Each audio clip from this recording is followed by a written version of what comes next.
I just finished this book. I've mentioned it before, An Indigenous People's History to the United States. I feel like it's especially important to be reading this book since I was raised on the Book of Mormon as history, which it absolutely isn't.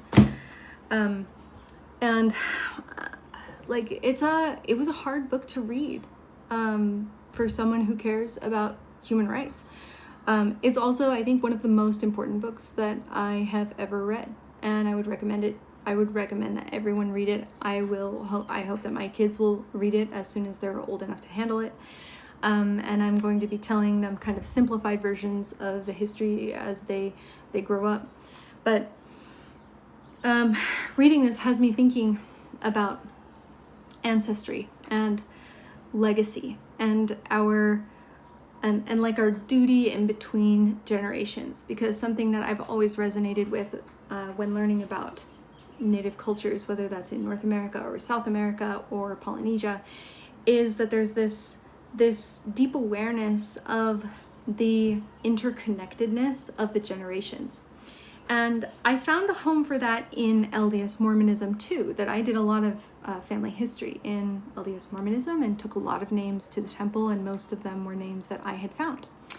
But there's a big difference in how Mormons view doing the work that your ancestors need you to do for them, and the way that I view doing work for my ancestors now.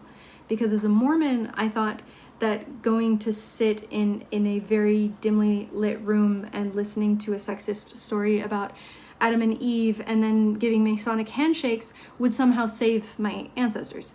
I don't think that had any value at all to my ancestors. But I do feel like my ancestors have left work for me to do, and sometimes I'm kind of miffed at them for having participated in the genocide and the settler colonialism. Actually, I'm always miffed at them for that.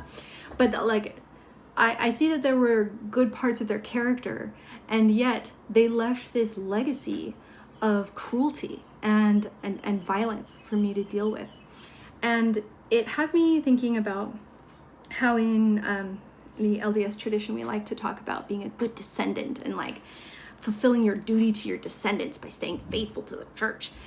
But I feel like there is a much more important conversation to be had about being a good ancestor, and about reckoning with like what your ancestors have done to you as a descendant, what they have left for you to deal with as a descendant, and what you are going to be leaving for the next generations based on your actions now.